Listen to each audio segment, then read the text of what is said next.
It really depends on your preference and personality. If you prefer governance and compliance, then the financial sector or the insurance industry would be enjoyable to you. If you prefer a high energy environment where you have to motivate people, then the sales team kind of environment would be good for you, like the pharmaceutical industry. There's also the manufacturing industry. We have to deal a lot with unions.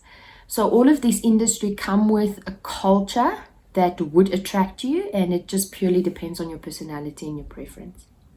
So I believe as per the COVID situations, I observed that telecom industry as well as IT sector has gone up.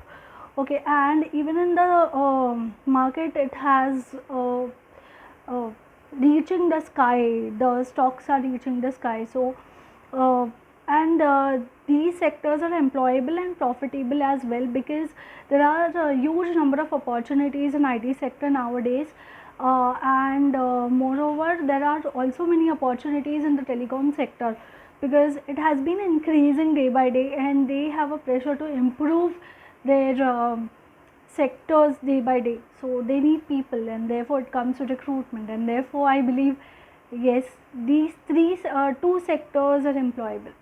It'll be important to see and understand, first of all, which services you're able to provide to people, because I think that accessible services are the sectors that are going to be the most employable. And so right now, I would say it would be high tech and healthcare and education. But again, those are sectors where you're providing a service to people in an accessible way. You don't have to put yourself in danger by going outside to learn. You can learn online. You can, like this, we can have conversations because of the successes of high tech.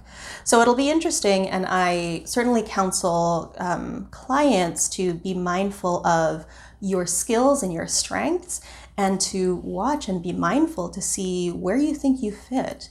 At the end of the day, it's so important to understand what you are comfortable with. What do you want your lifestyle to look like? Not just your work. And for those of you who are interested in entrepreneurship,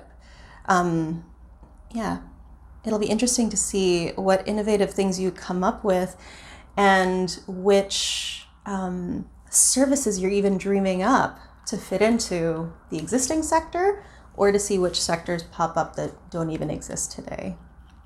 I'll say business as a general umbrella is gonna always be there.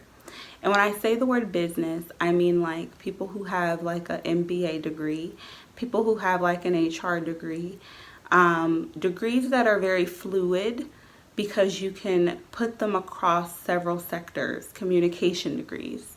Right now, I think we're seeing a spike in manufacturing as an industry. I think we're seeing a spike in the finance area. I just read a statistic for people of color in particularly that there are 82,000 or 87,000 certified finance professionals, and only 1,200 are Black. So I think there's huge opportunity for my people of color out there to start looking into areas where you're needed. There's less than 1% of Black women pilots, for example. So engineering is another field where there's not a lot of Black women. So I would say, I know the question is what's most employable. We have a huge need in healthcare. Healthcare is booming. Healthcare, number one. Manufacturing is number two.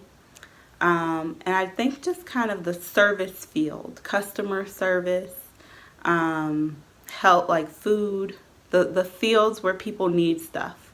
I think the fields that are dying are the fields that like paper goods, other than like an Amazon box and the pieces that go into that, like the plastics industries. But like, you know, magazines and things like that, that's dying because we're more in a digital era. So I would say like media, right? Media is getting tighter. Journalism is getting tighter. You know, so communications, for example, those industries are getting a little tighter and harder for folks to break into.